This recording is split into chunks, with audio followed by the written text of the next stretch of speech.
acara pembukaan Stadium General Fakultas Sains dan Teknologi UIN Sunan Kalijaga, Yogyakarta tahun akademik 2015-2016. Assalamualaikum warahmatullahi wabarakatuh.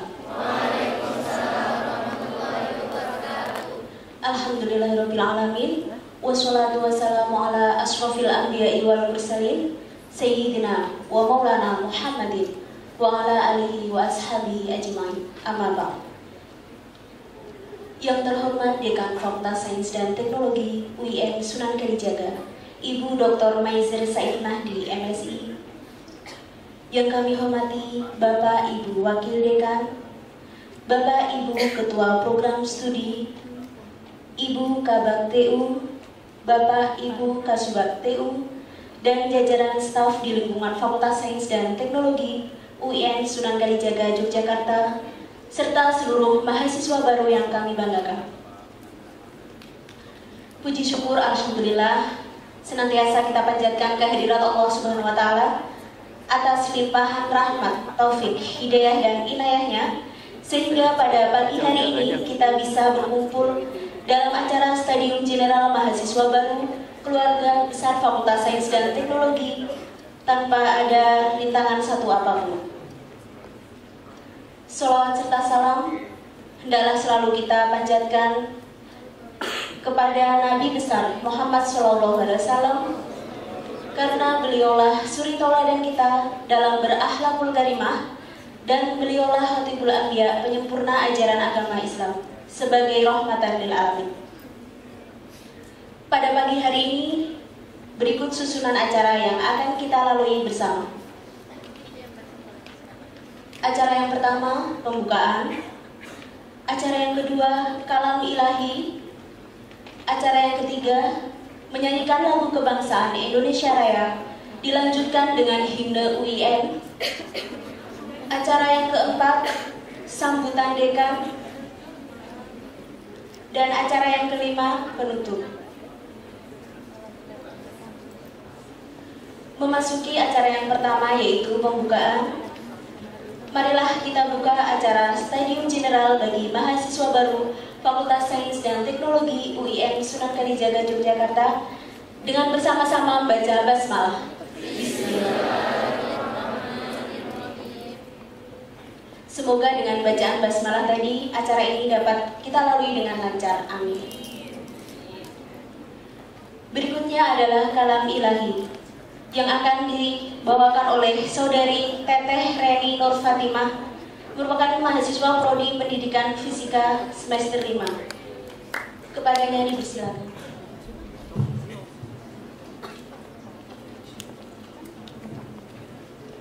Assalamualaikum warahmatullahi wabarakatuh.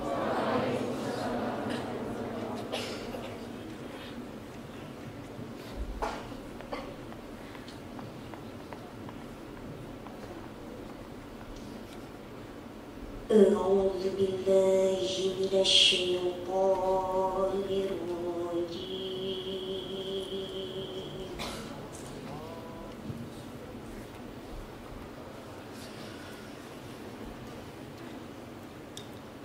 بسم الله الرحمن الرحيم.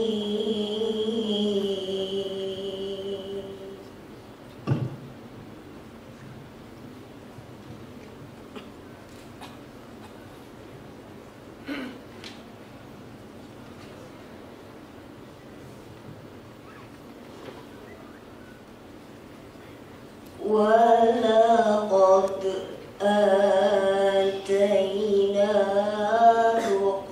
لقمان الحكمة أن اشكر لله.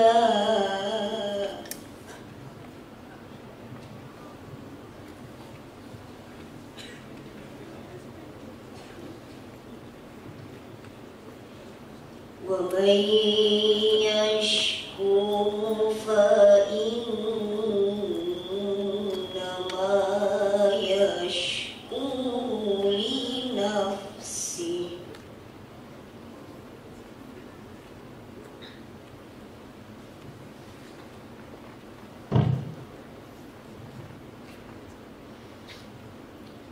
ومن كفر فإن الله غني حميد.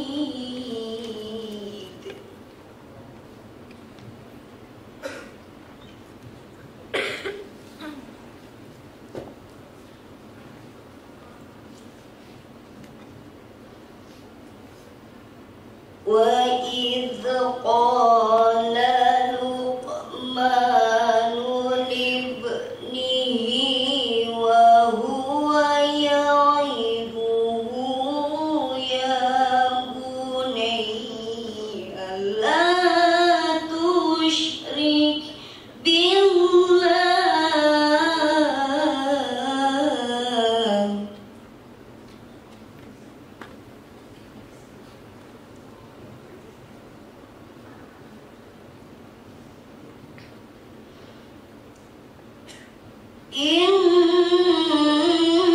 إن الشرك لظلم عظيم.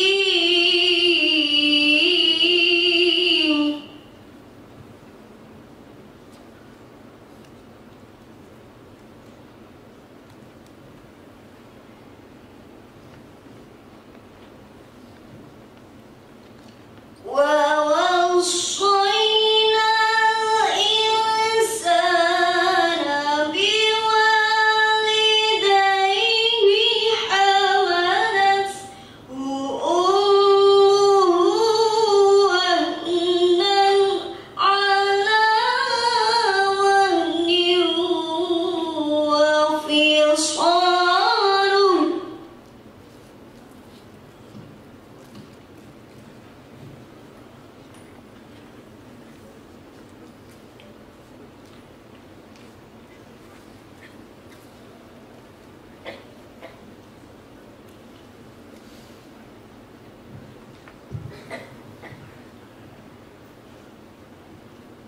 حملته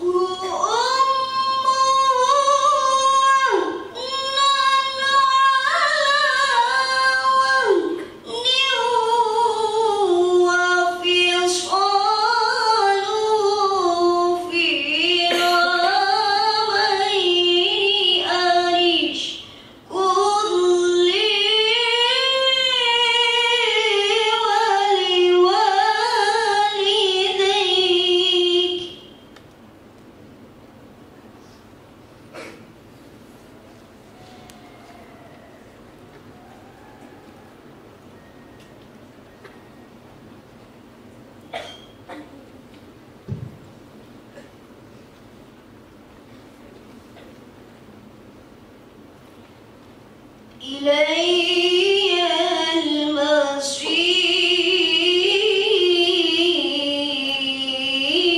المصير. وإن جاهداك على أن تشرك بما ليس لك به علم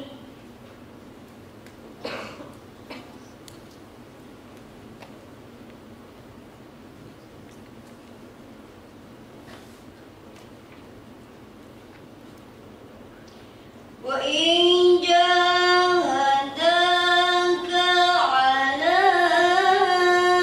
أن تشرك بما ليس لك به علم فلا تطعهما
Al-Azizul Azim, Maha benar Allah dengan segala firman-Nya. Acara berikutnya yaitu menyanyikan lagu Indonesia Raya, dilanjutkan dengan himne UIN. Para hadirin dimohon untuk berdiri.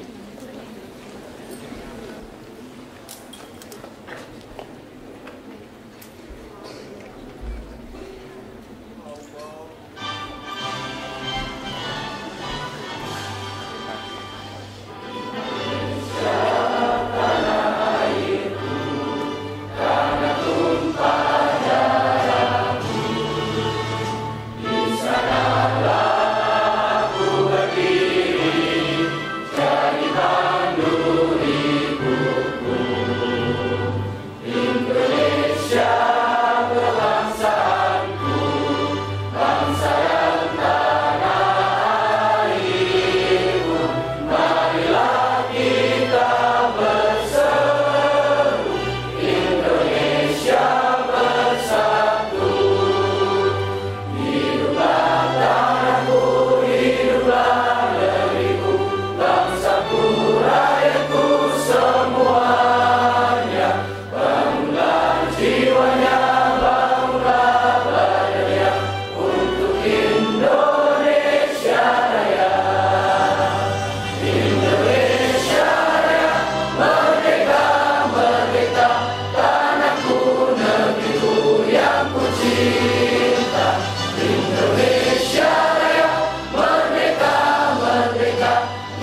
kita.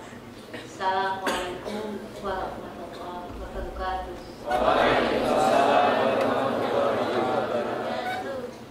Alhamdulillahirabbil alamin. Asyhadu an la ilaha illallah al-malikul haqqul mubin wa asyhadu anna Muhammadan abduhu wa rasuluh as-shadiqul wa'dul amin. Asyhadu an la ilaha illallah wa asyhadu anna Muhammadan abduhu wa rasuluh. Pada pagi hari ini marilah kita panjatkan puji syukur kehadiran Allah Subhanahu wa Ta'ala yang tiada hentinya dan tidak kita minta, selalu memberikan rahmat, hidayah dan inayahnya pada kita semua. Marilah kita menjadi orang yang selalu bersyukur. Alhamdulillah, tahap demi tahap kegiatan sebelum kuliah dimulai telah berlangsung dengan baik. Dimulai dengan kegiatan opal, sosialisasi pembelajaran, muali, dan insya Allah hari ini adalah kegiatan yang terakhir sebelum anak-anakku menghadapi dunia yang sebenarnya, yaitu dunia kampus, di mana kampus ini tentunya akan berbeda dengan dunia SMA. Di sini saudara dianggap sudah mandiri, sudah tidak lagi tergantung pada orang tua, teman, atau siapapun. Sehingga itulah disebut sebagai mahasiswa. Tema hari ini kita menyesuaikan dengan tema yang sesuai dengan Fakultas Sains dan Teknologi dan juga kekayaan Indonesia, sehingga bagaimana bisa mengolah kekayaan sumber daya alam Indonesia yang demikian melimpah dengan sains dan teknologi dari bangsa Indonesia itu sendiri. Kita patut bersyukur bahwa kita hidup di negara Indonesia yang letak secara geografisnya begitu diuntungkan, yaitu di Khatulistiwa. Kita tidak pernah mengenal adanya musim yang ekstrim, tapi selalu 12 jam siang, 12 jam malam kurang lebihnya. Kemudian Indonesia juga memiliki kepulauan yang begitu besarnya, kurang lebih ada 17.000, kurang lebih, mungkin lebih dari 17.000, dengan panjang garis pantai kedua di dunia setelah Kanada, yaitu hampir 100 km. Tapi kita ingat bahwa ekspor dari kekayaan laut untuk level Asia Tenggara kita masih di nomor 5. Asia Tenggara, belum tingkat Asia maupun dunia. Padahal kalau kita cermati lagi, Indonesia memiliki sumber daya alam, baik tanah, udara, air maupun floranya, faunanya, itu yang kedua di dunia setelah Brasil. Itu yang luar biasa. Tetapi tenaga-tenaga terampil yang dari dalam negeri masih relatif sedikit. Hampir semua sumber daya yang strategis itu dipegang oleh orang asing. Itulah makanya mengapa di UIN ada Fakultas Sains dan Teknologi. Sehingga harapan kami ke depan, yang anak-anakku yang duduk di sinilah yang akan mampu mengisi kekosongan-kekosongan ahli di bidang sains dan teknologi di dunia, sehingga ke depan kita bisa menjadi negara maju yang semua SDM terampilnya adalah dari negara Indonesia itu sendiri. Harapan kami juga semoga lulusan dari Fakultas Sains dan Teknologi 4 tahun yang akan datang, Anda inilah yang akan wisuda, itu adalah cendekiawan muslim yang anti korupsi dan hanya takut kepada Allah, tidak takut kepada siapapun juga. Saya yakin semua akan menghendaki kemajuan negara Indonesia. Mari majukan diri, majukan negara kita. Saya kira untuk itulah diperlukannya ada Stadium Jenderal hari ini. Mari kita buka dengan membaca basmalah bersama. Wabillahi taufiq wal hidayah. Assalamualaikum warahmatullahi wabarakatuh. Bismillahirrahmanirrahim. Assalamualaikum warahmatullahi wabarakatuh. Alhamdulillahirabbil alamin wa bihi nasta'inuhu wa nastaghfiruh wa na'udzu billahi min shururi anfusina wa sayyiati a'malina may yahdihillahu fala mudilla lahu wa may yudlil fala hadiya lahu. Asyhadu an la ilaha illallah wa asyhadu anna Muhammadan abduhu wa rasuluh. Allahumma sholli ala Muhammad wa ala alihi wa sahbihi ajma'in, amma ba'd. Rekan-rekan sekalian, para mahasiswa Fakultas Saintek Angkatan 2015 yang berbahagia, sebagaimana disampaikan oleh Ibu Dekan tadi, alhamdulillah kita semuanya sudah sampai pada tahap akhir dari prosesi penerimaan mahasiswa baru ini, dan insya Allah mulai besok pagi kita akan memasuki ruang-ruang kuliah untuk mempelajari ilmu yang telah kita fokus untuk kita pelajari. Untuk itu kami semuanya mengucapkan selamat kepada Anda semuanya, dan agar ketika kita kuliah nanti ya, kita tidak kehilangan orientasi dan kita tetap terpegang teguh kepada nilai-nilai mulia yang kita yakini ini, maka pada pagi hari ini kita akan mendengarkan pemaparan dari narasumber kita, yaitu Bapak Haji Joko Istianto, SPD MT, yang insya Allah beliau nanti akan berbicara tentang bagaimana kita sebagai sebuah bangsa ini harus memiliki kemandirian.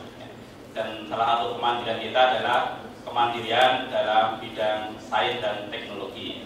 Mengingat begitu banyak anugerah yang Allah berikan kepada negara kita ini, namun sampai sekarang khususnya dalam bidang sains dan teknologi, negara kita masih belum bisa mandiri, belum bermartabat, apalagi sejahtera berdasarkan hasil teknologinya. Untuk itu, rekan-rekan sekalian, ada sebuah amanah besar yang kita emban nantinya setelah kita memiliki kompetensi dan keahlian di bidang kita masing-masing, untuk kita mengkontribusikan keahlian kita ini untuk membangun bangsa yang kita cintai. Insya Allah dalam kesempatan ini kita akan mendengarkan dan belajar tentang bagaimana pengalaman beliau Bapak Joko Istianto ini dalam mencoba ya, memberdayakan sumber daya yang ada di Indonesia ini untuk kemandirian bangsa, khususnya bidang sains dan teknologi ini. Untuk lebih jelasnya, saya bacakan kurikulum vitae beliau.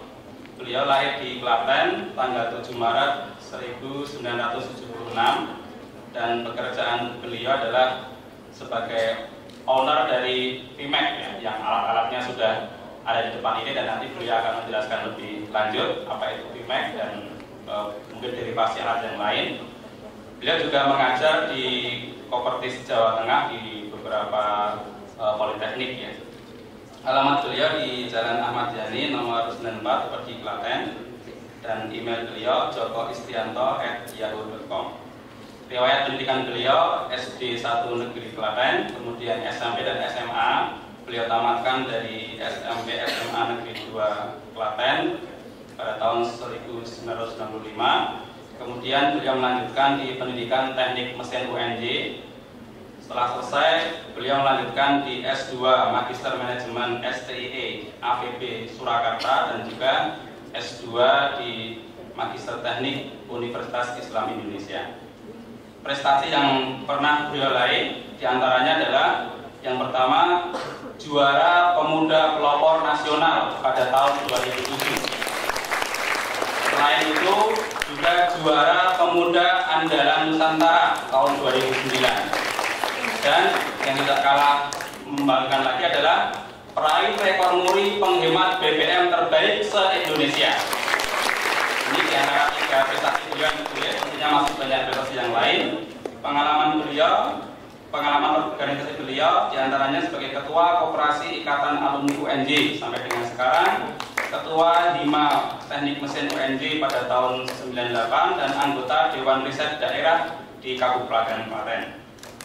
Moto hidup beliau adalah Manjada Wajada. Barang siapa yang bersungguh-sungguh, pasti dia akan mendapatkan apa yang diimpikannya. Untuk itu, mari kita panggil beliau, Bapak Haji Joko Isyanto, SPD MMMT. Silakan.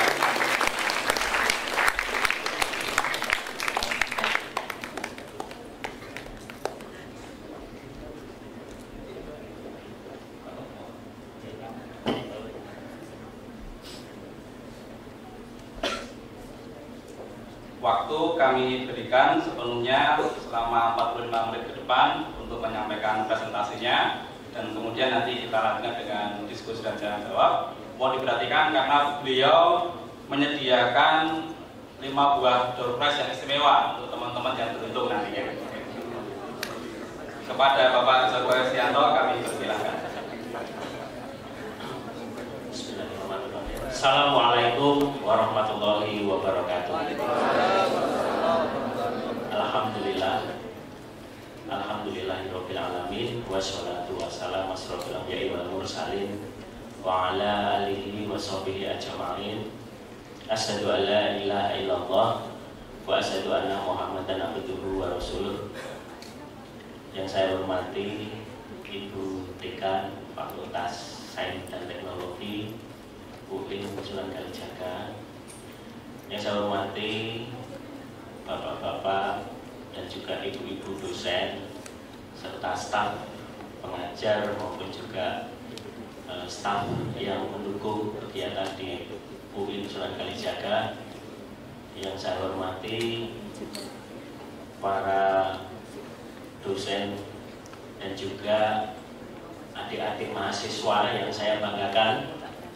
Semangat pagi adik-adik. Ya, semangat pagi. Jadi kalau adik-adik saya ini akan menempuh besok ini adalah mata kuliah atau masuk ke akademis yang pertama untuk hari Selasa dan seterusnya. Dan alhamdulillah kita semuanya di sini diberikan kesehatan, diberikan kesempatan sehingga saya bisa bersilaturahmi dengan semuanya ini, dan juga atas kehendak Ilahi Robi juga kita semuanya bisa bermuhasabah, dan juga nanti kita ini sharing-sharing saja, tidak terlalu serius juga, tapi juga santai. Namun nanti saya mohon izin ya Pak Moderator untuk bisa turun ke bawah. Jadi saya biasanya kalau ngisi kegiatan atau acara diskusi maupun juga seminar itu ke bawah. Nanti kalau begini malah kaku. Dan seterusnya nanti seperti yang disampaikan oleh Bapak Moderator, saya akan berbagi kebahagiaan. Mau nggak? Mau. Baik. Jadi nanti akan ada 5 hadiah untuk saya berikan kepada adik-adik mahasiswa, dan juga ini ada juga nanti untuk kadang-kadang untuk Ibu Dekan, yaitu saya kebetulan ada buku yang nanti mungkin Ibu bisa tambah koleksinya. Jadi ya kebetulan saya ada buku yang baru saja saya tulis dan nanti akan saya persembahkan untuk Ibu Dekan, dan juga nanti untuk Bapak Moderator kita saya kasih VMAX penghemat BBM.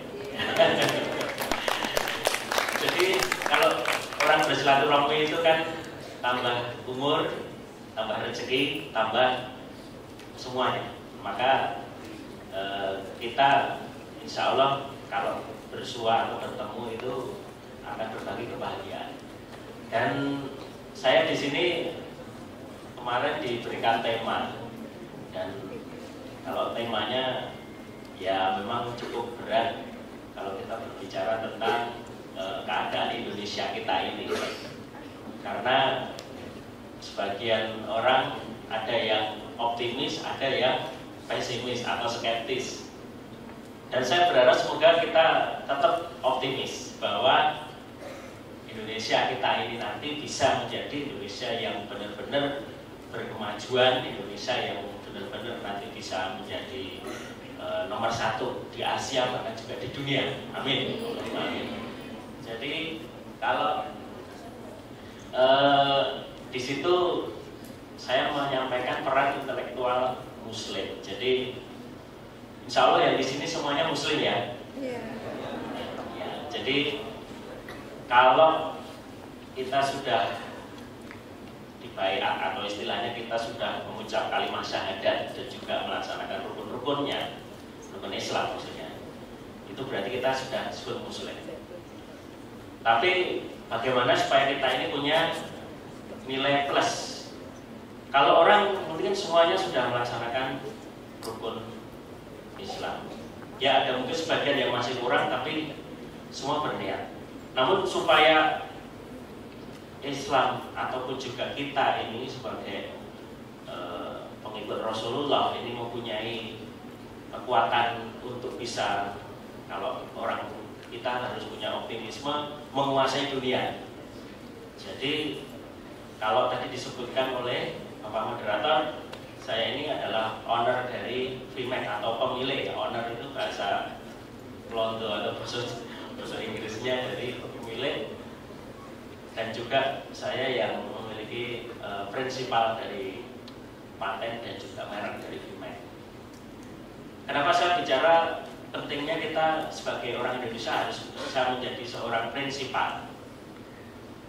Prinsipal itu adalah pemilik merek atau pemilik teknologi.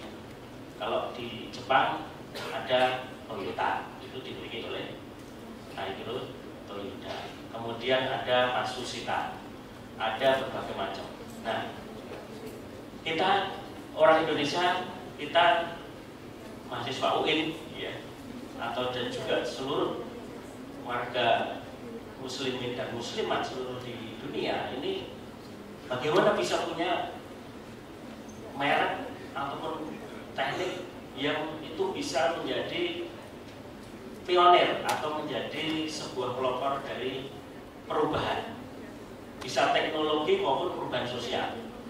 Kalau mungkin adik-adik semuanya pernah atau bahkan sering menggunakan Google, menggunakan Facebook dan juga media sosial berbasis internet, kita tahu itu semua milik siapa?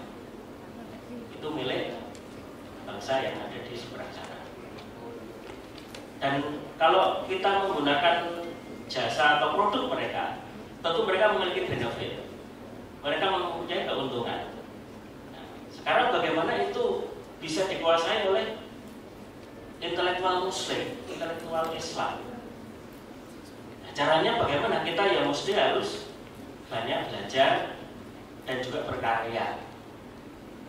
Saya mungkin kalau belajar ya sejak dulu TK atau bahkan saya sejak lahir sudah diajari ibu saya untuk bagaimana berbicara, bagaimana berjalan. Tapi setelah seiring waktu, orang itu kadang-kadang ini mempunyai problem dalam belajar. Dan belajar itu yang paling manjur atau paling hebat menurut saya itu adalah mengajar. Mengapa? Karena kalau kita itu belajar, itu adalah satu arah, kita membaca, kemudian kita melanjutkan.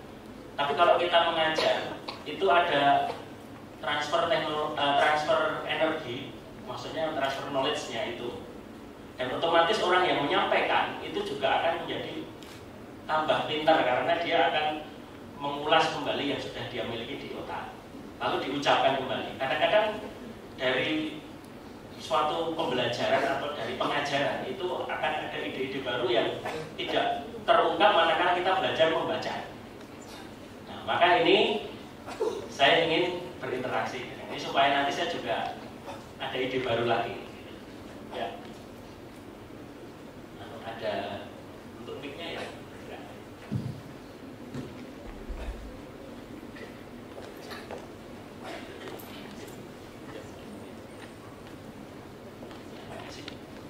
Ya, jadi peran intelektual muslim dalam pengembangan saintek untuk mendukung kewirausahaan mahasiswa.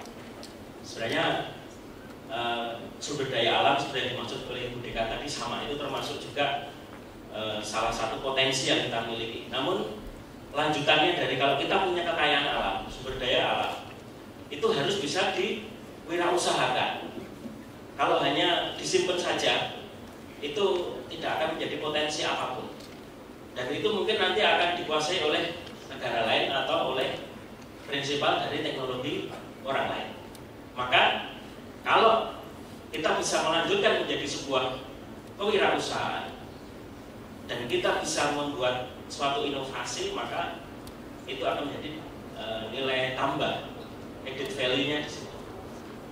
Tadi sudah disebutkan, saya pikir ini sudah berlalu. Jadi kalau saya sekarang berpikirnya bagaimana saya bisa untuk berkarya lagi.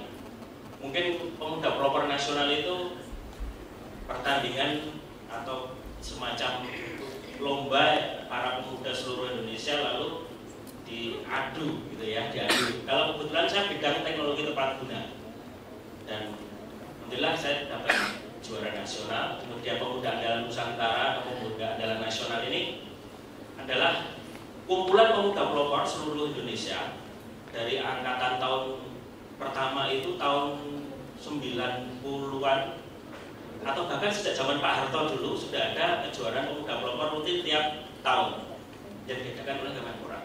Nah ini diadu lagi menjadi pandu ini, pemuda andalan nasional ini. Dan alhamdulillah juga dapat juara lagi. Maka saya juga kemarin tanpa biaya sepeser pun saya memperoleh rekor muri. Yang mana rekor muri saya ini, kalau ini yang pemuda pelopor, ini pemuda andalan Nusantara.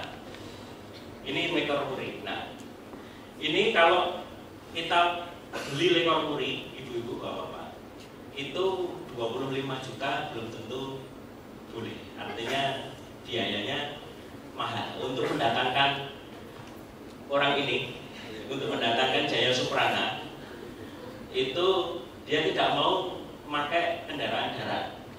Jaya Suprana itu maunya kalau misalnya berkunjung ke Jogja gitu, itu turun pakai helipad.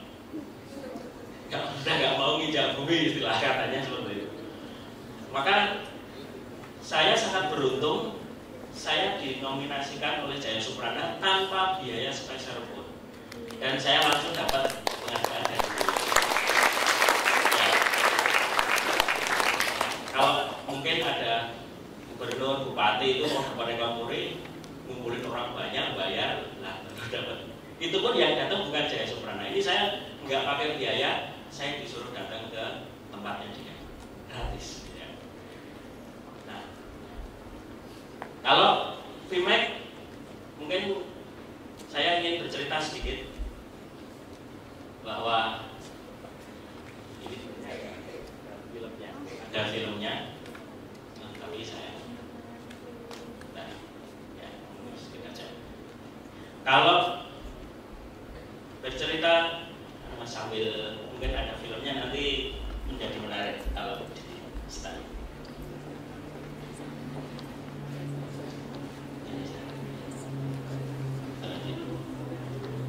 Softwarenya nggak apa, nanti bisa nonton di RBTV. Ini kebetulan diliput juga oleh RBTV atau Kompas TV Jogja. Dan untuk VMAX ini Bapak Ibu, kita mempunyai filosofi bahwa karya anak Indonesia itu harus bisa minimal menjadi tuan rumah di negerinya sendiri. Kalau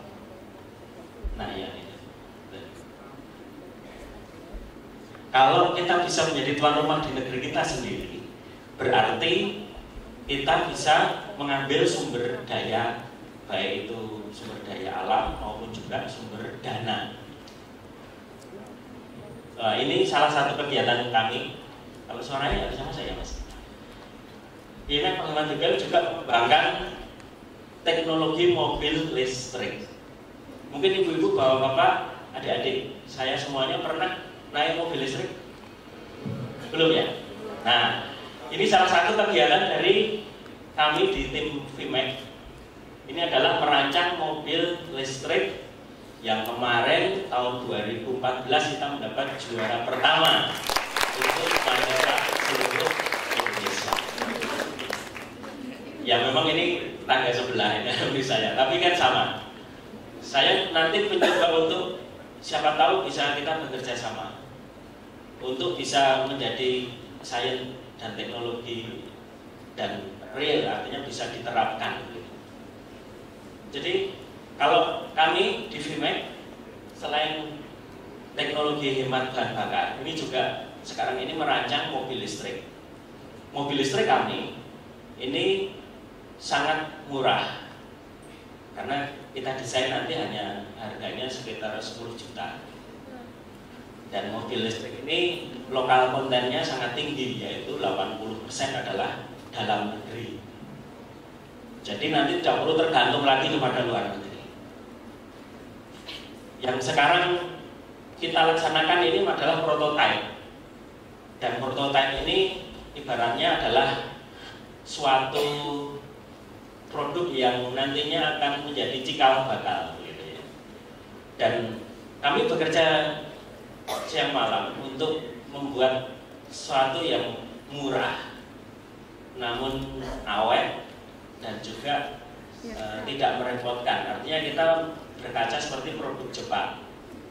Produk Jepang itu kalau ya, produknya memang masih prototipe, jadi kita pakai di lingkungan kampung-kampung dan juga ini bisa digeber sampai kecepatan 80 km per jam. Nah ini, jadi lumayan. Namanya V-Car, VMAC Electric Car gitu ya. Dan ini kalau kondisi untuk naik bisa naik Kaliurang itu bisa dengan kecepatan 50 km per jam. Jadi kalau untuk tanjakan nggak ada masalah.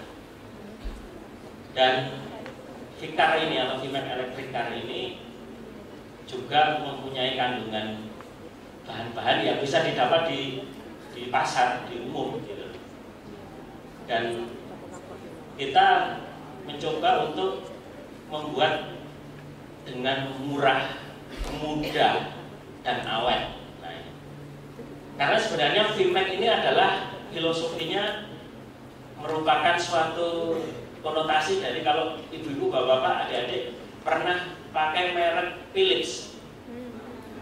Apa yang ada dalam benak pikiran kita kalau kita pilih? Apa? Lampu ya? Setrika. Apa lagi? Setrika. Setrika boleh.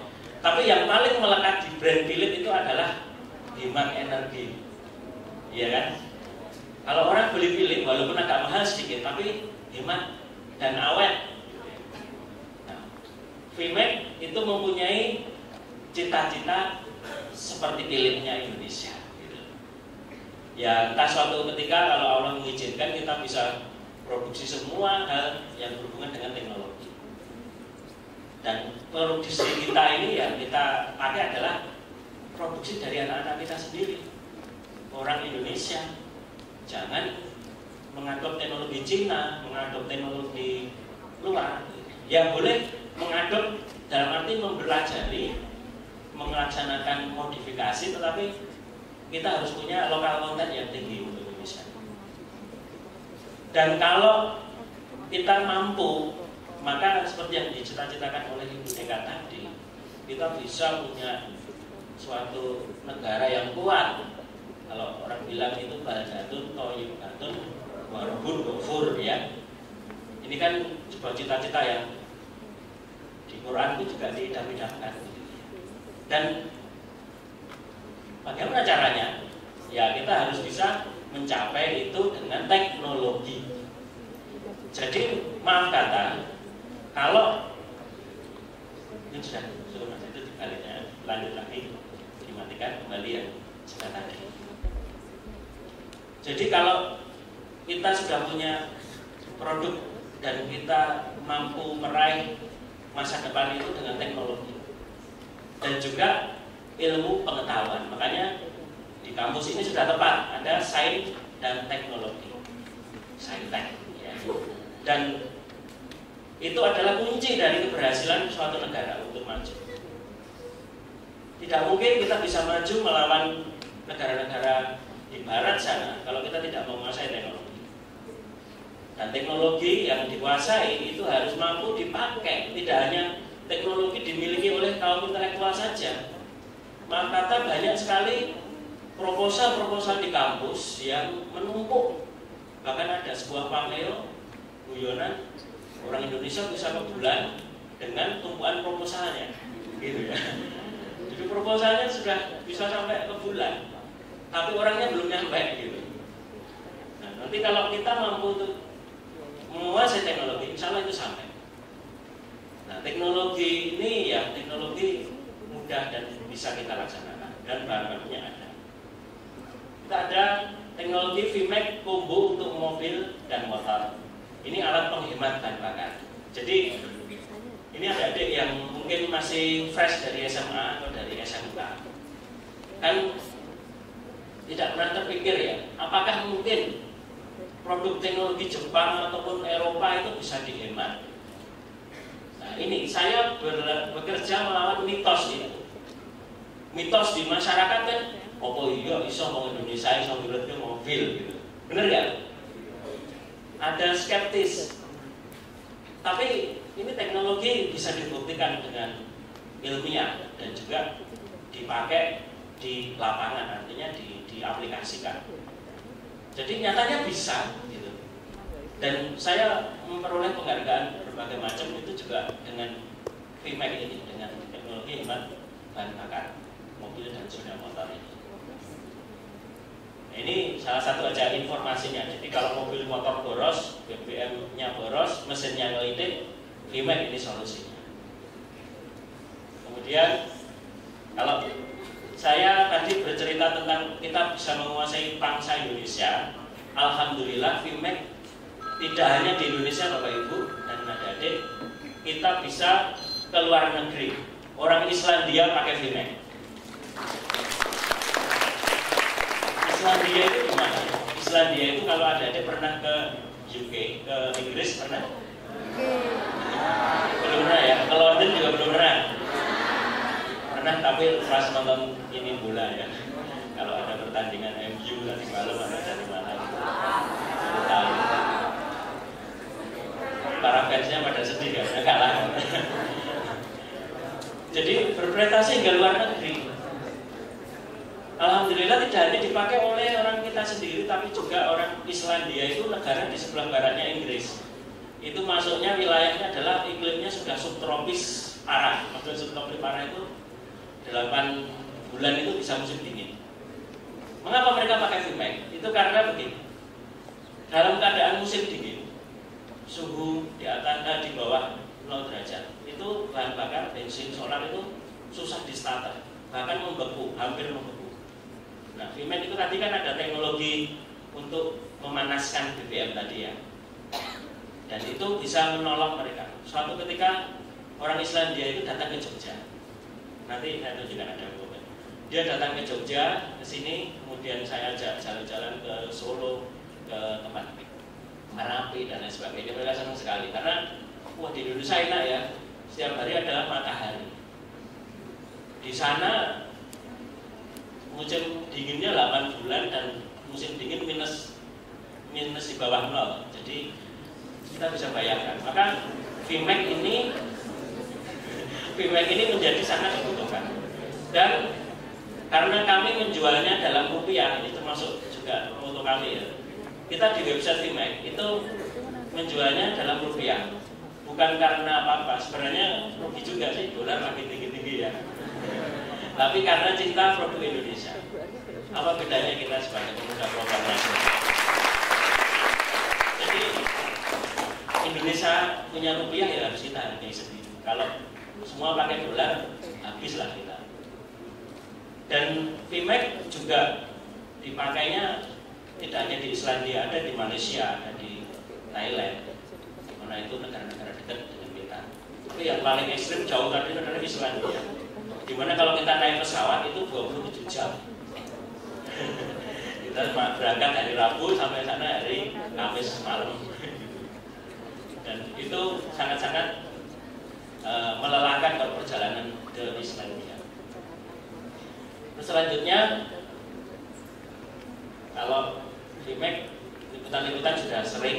Secara teknologi kita sudah lakukan uji di LIPI, kemudian di kampus teknik mesin UGM, kemudian di UNS. Jadi hampir VMAX ini meluluskan 7 skripsi dan 2 tesis. Maksudnya ada 7 orang mahasiswa sudah meneliti VMAX sampai lulus skripsinya. Kemudian ada 2 tesis teknologi yang meneliti VMAX juga sampai dia dapat magister. Ya, moga-moga nanti saya doakan bisa ambil doktornya dari VMAX ini. Amin. Dan teknologi VMAX ini sekarang menurut saya sudah berjalan. Maka kami punya inovasi baru lagi. Jadi hakikat sebuah ilmu itu kan tidak boleh berhenti. Kalau kita berhenti maka ilmunya mandek. Maka VMAX menemukan teknologi burah mesin. Nah, teknologi burah mesin itu apa?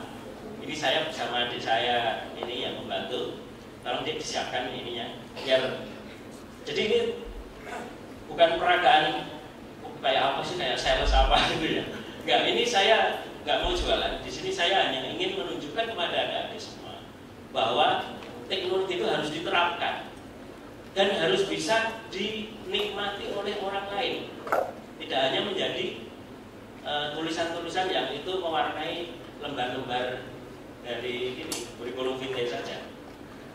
Nah, burah mesin, apa sih burah mesin? Mungkin saya ingin 2 orang dulu nih. Nah, 2 orang, satu dari putra, satu dari putri.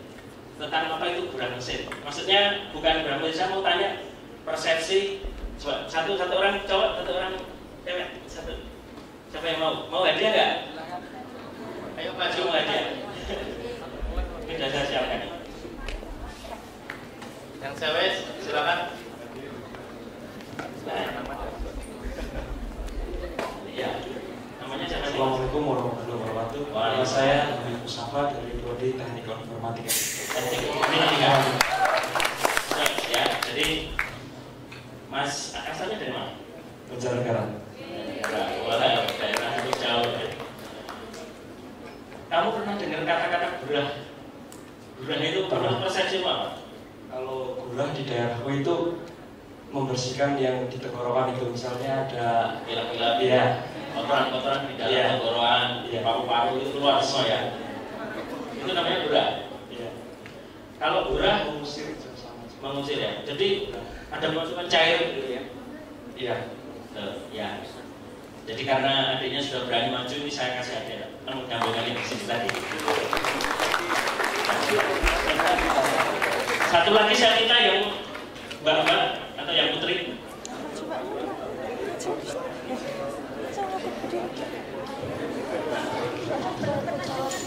Udah pernah dengar matanya maju. Masa nggak berani? Ini namanya ada, saya punya produk namanya Fuma. Ini bisa dipakai di sepeda motor. Nanti saya ada cara yang pakai. Ya, silakan, makasih. Oke. Selanjutnya itu ada Mbak siapa ini? Disampaikan namanya. Assalamualaikum warahmatullahi wabarakatuh. Waalaikumsalam. Nama saya Umi Ma'rifah dari Prodi Pendidikan Fisika. Asal saya dari Bengkulu. Bengkulu, ya. Motivasi untuk masuk ke UIN apa, Mbak? Motivasinya kemarin pengen selain belajar ilmu sains, Ya. bisa belajar Islam juga. Amin, amin. Ya, bagus. Motivasinya pendidikan itu bagus sekali, ingin belajar ilmu dan juga jadi yang Islami gitu ya. Oke, Mbak dari Bengkulu ya. Kalau di Bengkulu itu orang beli solar atau beli bensin harganya sama atau lebih mahal? Lebih mahal. Nah, lebih mahal. Berapa kira-kira pernah tahu? kalau misalkan di eceran ya, kalau misalkan di warung-warung paling itu 10.000, 11.000. Mahal ya, padahal kalau di sini cuma 7.000 ya, 7.500. Naik. Nah, 8.000. Nah, naik lagi. Lama enggak beli bensin. Jadi perbedaan antara Bengkulu dengan Jawa sudah luar biasa. Lebih mahal di sana. Maka nanti banyak pakai motor atau mobil?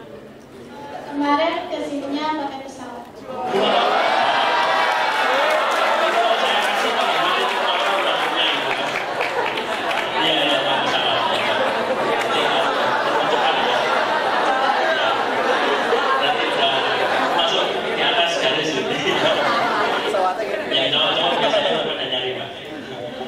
Ya ini hadiahnya dari Pak Jawa. Ini penghemat untuk sepeda motor ya. Jadi mau saya kasih penghemat pesawat, kita nanti juga ada desainnya sudah kita buat. Nah, ada 2 pemberian yang sudah naik. Itu saya kasih namanya FUMAX. Nadiknya FUMAX itu namanya FUMAX, FUMAX. Itu kita sudah buat merek di bawahnya lagi. Ya kata ini kita meniru Google, dahulunya ada Google Chrome gitu ya, ada nanti derivatifnya apa lagi ya, itu harus sudah berbeda. Kita punya FUMAX. Nah ini tadi juga disebut murah mesin. Kenapa? Teknologi itu harus berkembang karena kompetitor itu di luar bersaing terus, dan ini harus dijawab oleh seorang teknolog. Maka kita punya teknologi untuk membersihkan tadi. Kalau orang di Gurah kan termasuk pengobatan Islami ya, tidak merupakan hal yang haram. Gurah itu malah disarankan. Orang yang pilek-pilek, agak-agak nggak enak badan ataupun segala sesuatu yang kotor-kotor bisa dibersihkan. Demikian juga mesin. Nah, filosofinya seperti ini, bahwa mesin kalau adik-adik, terutama yang cowok-cowok naik motor, kalau motor itu sudah lama dipakai kan lama-lama tenaganya kurang bagus ya, tenaganya ngepos gitu istilahnya. Yang Mbak juga seperti itu, paling dia merasakan motor pas setahun dipakai masih enak, setelah 2 tahun mulai tidak enak, mulai sudah aus, sudah tidak sefit kalau pas beli dulu. Itu karena ada kotoran kerak yang menempel di kepala piston di sekitar ruang pembakaran. Nah ini yang dilakukan Jepang biasanya udah diganti aja. Kalau orang produksi kan barang rusak sini ganti gitu ya. Nah baru karena duit yang masuk tentu besar. Tapi FUMAX mempunyai alternatif, dibersihkan dengan murah dan cepat. Mengapa saya bilang murah dan cepat? Karena orang-orang bengkel sudah lakukan. Kalau kotor dalamnya itu namanya disekur nanti. Ya loh, mas-mas ada yang pernah nyekur? Nyekur itu menggosok piston itu sampai bersih dengan cara manual. Dan kalau manual, otomatis kan lama. Mobil yang disekur bisa 2 hari 2 malam. Jadi bahkan 3 hari 3 malam kayak orang puasa ya. Tapi kalau dengan gurah mesin FUMAX ini cuma 45 menit. Kok bisa Pak? Nah inilah teknologi. Nah ini adik-adik saya nanti yang di sains dan teknologi itu mikirnya di situ itu. Kalau orang bisa lakukan 3 malam, kenapa kita tidak bisa 30 menit? Kami bahkan sekarang sedang menginovasi dengan teknik 2 ini bisa kotoran bersih 30 menit, bahkan ke depan kita kejar sampai 20 menit. Jadi mobil masuk, bersihkan, keluar 20 menit selesai. Kalau rata-rata itu bisa bersih dan kembali seperti baru, rasanya motor atau mobil seperti baru lah. Kok bisa? Nah ini, kok bisa? Ini saya masuk ke konten teknologi. Jadi begini, kita tahu bahwa kerak karbon itu pada hakikatnya apa? Hidrokarbon ya pada hakikatnya, karena semua proses di alam ini namanya adalah siklus karbon. Dimana kalau siklus karbon di dalam piston itu nanti adalah jadi kerak-kerak menempel. Nah Nah ini kalau dengan teknologi bisa disedot, digurah. Makanya kami menemukan teknologi untuk cairan. Ini jadi kalau mas-mas atau mbak-mbak yang di kimia, nanti bisa saya dibantu meneliti juga. Karena ini juga penelitian kami juga ada dasarnya, cuman mungkin nanti bisa diperdalam dengan UIN. Jadi cairan ini bisa meluruhkan kerak-kerak karbon di piston tanpa merusak metal. Maksudnya gimana? Jadi kalau metal atau seal atau komponen di piston itu kan sangat rentan ya terhadap kerusakan itu. Maka kita temukan cairan yang tidak merusak. Tidak merusak ini adalah ketemunya di cairan berbasis basa, bukan asam. Kalau asam itu memakan logam atau memakan metal. Kalau ini tidak. Jadi nanti suatu ketika pas pada waktu kuliah besok menemukan sesuatu dan langsung dicoba dan dipraktekkan. Kayak Pak Joko dipraktekkan langsung bisa dipublikasikan dan bisa dipakai oleh orang umum, dijual maksudnya. Nah ini juga bisa seperti itu. Cairan basa itu bisa meluruhkan kerak-kerak karbon tanpa merusak metal atau merusak mesin. Ini kita masukkan ke sini, ke dalam mesin. Ini asumsinya ini adalah mesin. Lalu ditunggu 5 menit, dia akan bereaksi. Nanti akan timbul gelembung, buih-buih. Kayak ibaratnya kalau digurah itu maka kan agak ini, jadi keluar kayak itu, ya kotoran-kotorannya itu. Kalau di mesin, kotorannya tidak putih, hitam. Bahkan seperti ada pasir-pasirnya itu, kerak karbon. Kalau kita tidak hanya dibiarkan keluar, tapi kita inovasi alat. Nah, alat yang bisa menyedot itu loh. Jadi kotoran kalau gurah kan cuma dibiarkan belalar gitu kan, keluar sendirian. Itu kan di sini ibaratnya kan seperti itu. Nah ini disedot dengan apa? Teknologi. Di sini perannya dari sains dan teknologi. Kalau orang Jepang mungkin nggak berpikir seperti itu, ganti aja gitu lah. Pokoknya syukur, habis itu atau nggak usah syukur, ganti aja STNK-nya gitu kan. Mereka senang kalau ganti STNK karena beli mobil baru. Kita punya inovasi membersihkan. Nah ini ambil contoh. Nah, buat suaranya agak kecil. Ini adalah kompresor. Jadi ini hanya memanfaatkan teknologi angin. Kalau orang bilang ini kalau ilmu fisika apa ya? Fisika angin itu apa? Ada dalamnya. Oh ini. Oh ya. Ya. Nah, ini harganya juga sangat murah. Hanya 1 juta kurang sedikit untuk alat seperti ini. Nah, alat sedotnya yang seperti ini. Kita ciptakan kondisi vakum supaya kondisi dari mesin yang kotor itu bisa keangkat. Dan kalau dia sudah keangkat kotorannya, maka bisa ditampung di sini. Nah, dia akan berhenti sendiri. Kalau sudah penuh, dia berhenti sendiri. Karena sudah ada otomatisnya. Dan ambil contoh, ini adalah kotoran tadi. Ini saya ilustrasikan, ini kotoran yang ada di dalam piston. Ini setelah kita diamkan 5 menit, lalu ini kita sedot. Sedotnya gimana Pak?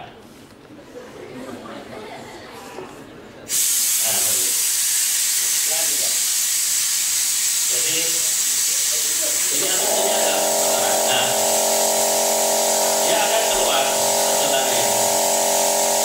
Kurang lebih 15 menit kotoran yang ada di kepala piston itu menjadi bersih. Jadi vakum ini mampu mengangkat kerak-kerak yang ada di dalam piston. Dan vakum ini 100% bisa dibuat di Indonesia.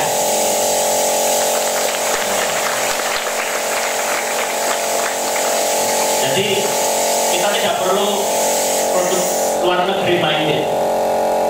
Kita hanya modal Indonesia sudah bisa menguasai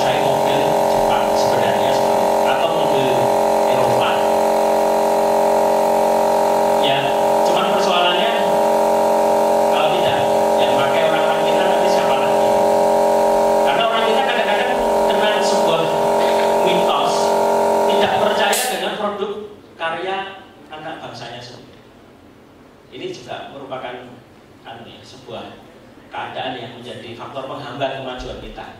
Beda dengan di Korea. Di Korea itu cinta tanah airnya sangat tinggi. Orang Korea kalau pas kesebelasan Korea itu main sepak bola, pabrik-pabrik itu diliburkan, suruh nonton semua. Betul, iya. Orang Korea, terutama Korea Selatan dan Korea Utara itu kan memang dia hidup dalam keadaan siaga satu terus ya, artinya siap perang gitu. Jadi mereka selalu siap dan cinta tanah airnya memang tinggi. Itu juga berimbas kalau mereka cinta terhadap produknya. Jadi di Korea itu produk yang ada ya cuma Kia, Daewoo dan lain sebagainya. Nggak ada produk dari Jepang. Karena secara historis memang Jepang dengan Korea itu ada semacam saingan berat, bahkan dendam. Karena dulu Jepang pernah menjajah Korea.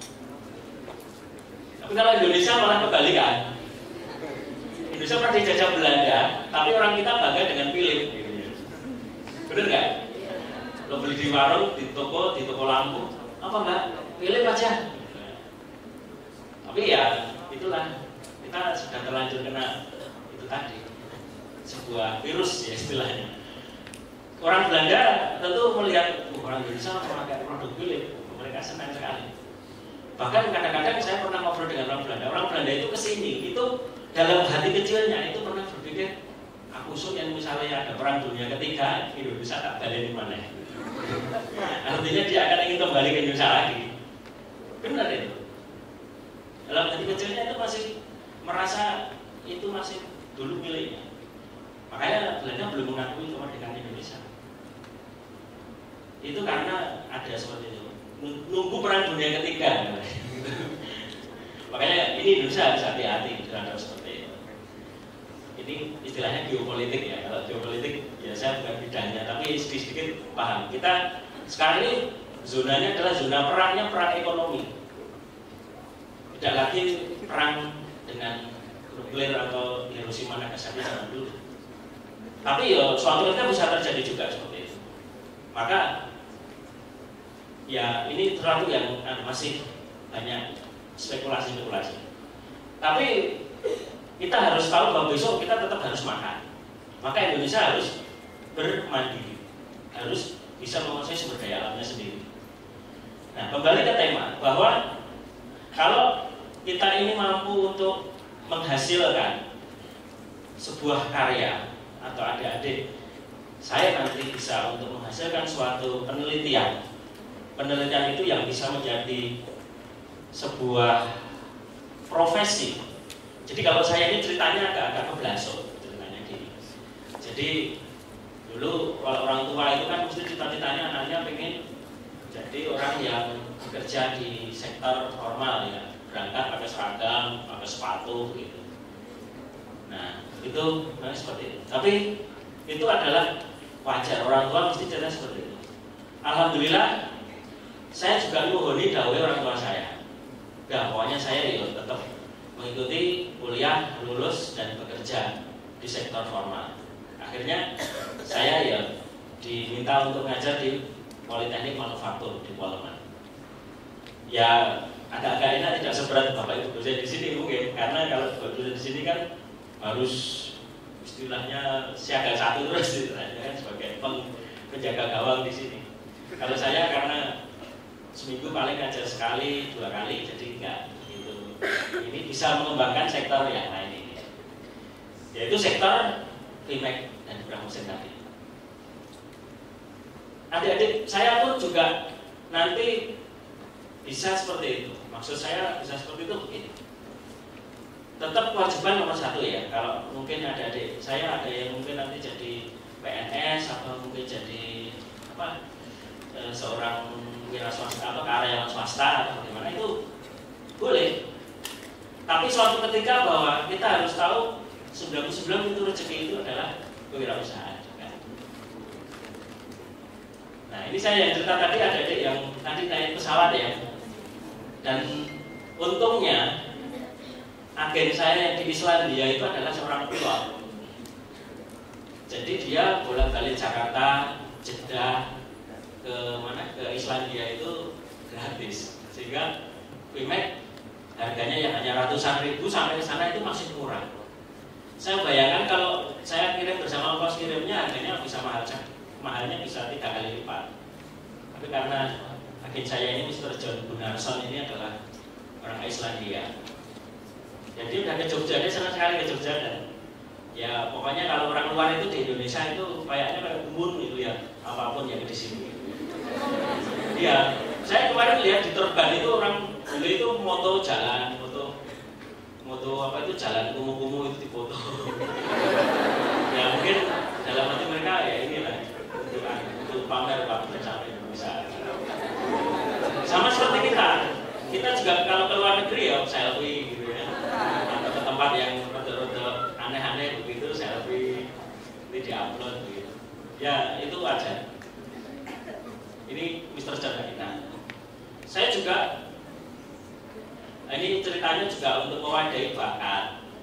Kebetulan istri saya ini juga dulu alumni MIPA juga dari Gajah Mada, jurusannya ini apa matematika. Saya bersama istri mendirikan ini Learning Center atau bimbel. Jadi suatu ketika sains kita ini juga supaya bisa mencetak kader gitu ceritanya. Kalau sains yang dicetak sini kan sudah pasti hebat, karena di sini kan istilahnya sudah APBN lah gitu ya. Kalau ini adalah bukan APBN, ini APBB ya, anggaran sendiri gitu maksudnya. Jadi biaya semua dari kita sendiri.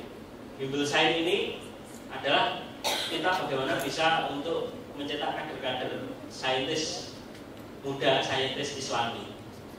Kebetulan saya juga membuat buku. Nah, ini buku namanya Metode Einstein dari Bimbel Sains. Nah, ini saya sih ini ya produk ngawur-ngawuran sedikit. Karena kalau primadama kan saya nggak kuatnya ini sube primadama, nggak kuatnya ini sube neutron, nggak kuatnya ini subenya GO ya, Ganesha Operation. Saya soalnya nulis lah, saya tak nulis. Ini namanya metode Einstein. Mau pinter kayak Einstein, masuk aja Bimbel Sains gitu.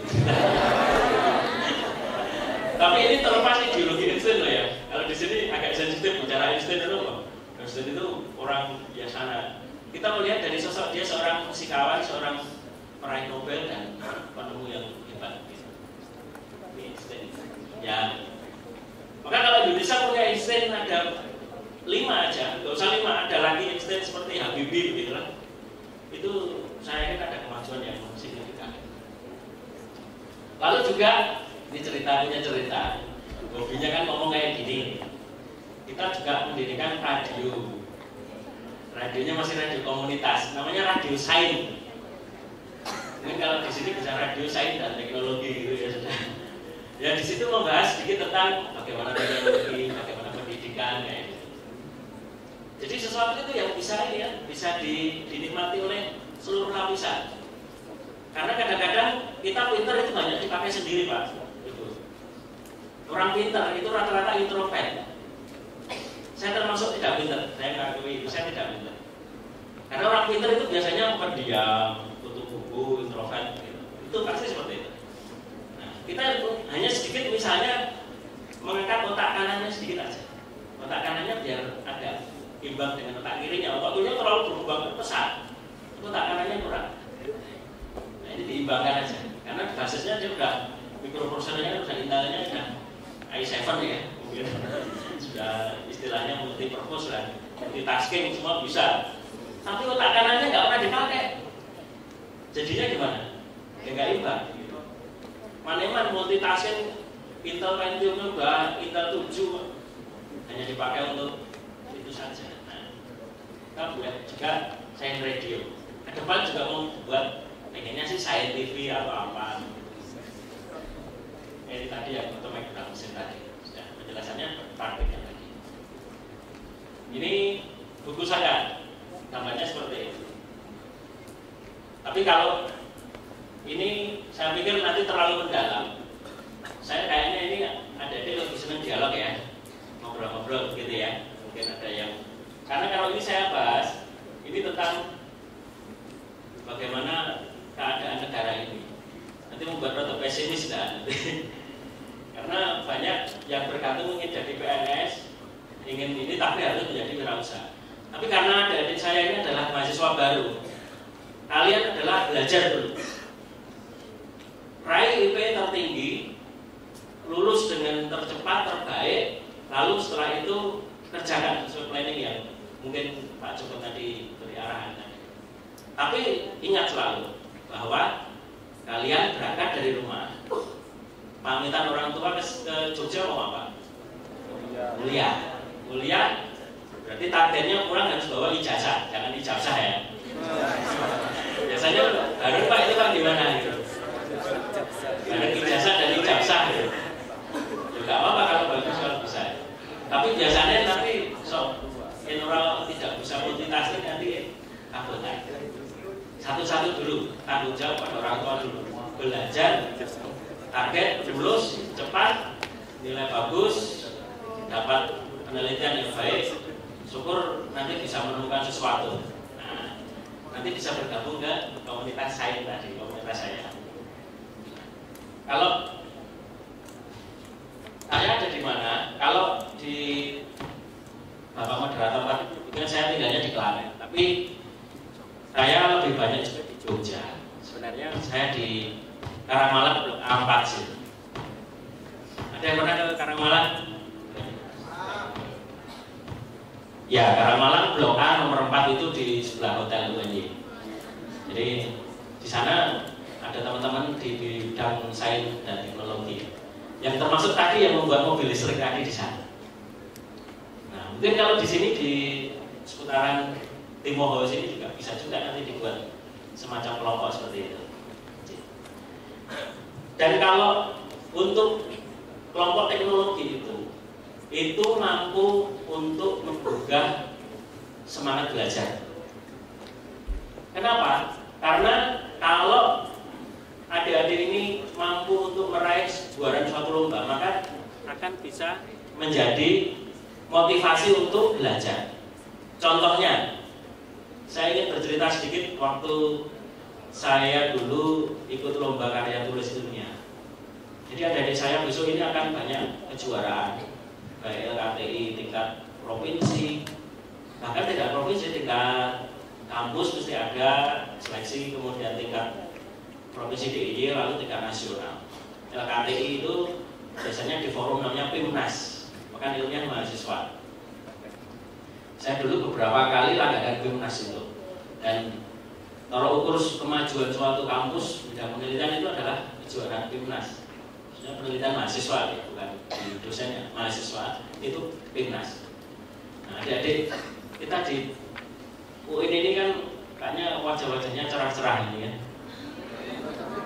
Dan di beberapa kampus kalau menang di PIMNAS itu menjadi sebuah kebanggaan dan meningkatkan prestis atau gengsi dari kampus tersebut. Nah, ini juga ada ininya, metodenya atau ada semacam cara untuk membuat gairahnya itu meningkat. Itu diadakan lomba dengan ada hadiah. Betul. Saya dulu terus terang meneliti juga karena nyari hadiah juga. Waktu itu aku ikut lomba ini karya tulis ilmiah hemat energi tingkat nasional. Itu yang mengadakan Pertamina. Waktu itu ada tulisannya begitu. Lomba karya tulis berhadiah total 30 juta. Tahun 97 bayangkan 30 juta itu bisa untuk beli mobil kan. Iya, sangat tinggi karena yang mengadakan Pertamina. Namun karena juga nasib baik, tidak hanya pintar saja tapi nasib baik, saya bisa juara. Waktu itu mengalahkan, saya semester 3 mengalahkan mahasiswa tingkat akhir yang mau dipakai untuk skripsi. Nah, penelitian FIMEC ini saya lakukan ketiga. Dari mana dulu ceritanya? Trial dan error. Jadi jangan takut kamu misalnya berbuat suatu coba-coba dan salah itu enggak masalah. Trial dan error, salah 2 kali, belum benar itu wajar. Bahkan Thomas Alva Edison aja 99 kali salah, baru sekali benar. Jadi harus berani mencoba. Maka kalau pengen nanti itu cari lomba, kita bertanding, caranya seperti itu. Kalau dapat hadiah ya alhamdulillah, belum ya belum hasilnya apa-apa. Tapi harus berani berusaha. Terus ini yang banyak tentang kewirausahaan. Terus kemudian kalau adik-adik ini misalnya ikut lomba karya tulis, apa sih yang harus diperhatikan? Karena juga ini penting. Kalau kita menjadi peserta itu perlu untuk mengetahui kedalaman materi sambil juga presentasi. Nah, ini juga penting. Kalau adik-adik misalnya nanti menjadi seorang ilmuwan, saintis, itu tidak mampu memaparkan, maka itu akan menjadi tidak bermakna. Jadi ilmu itu akan bisa dipahami orang kalau bisa dipaparkan. Makanya belajar namanya public speaking juga, belajar pemaparan. Sehingga kalau nanti dua-duanya atau tiga-tiganya itu bisa dikombinasi, maka bisa menjadi ya boleh dikatakan unggulan, orang yang unggulan. Karena bisa untuk mengkombinasi beberapa tadi kemampuan multitasking tadi. Dan saya tadi sudah dikasih warning sama Bapak moderator, kita akan lebih banyak nanti juga untuk sharing maupun juga akan ada pertanyaan karena masih ada 3 hadiah yang akan saya bagi. Demikian dari saya, ada kurang lebihnya mohon maaf. Salam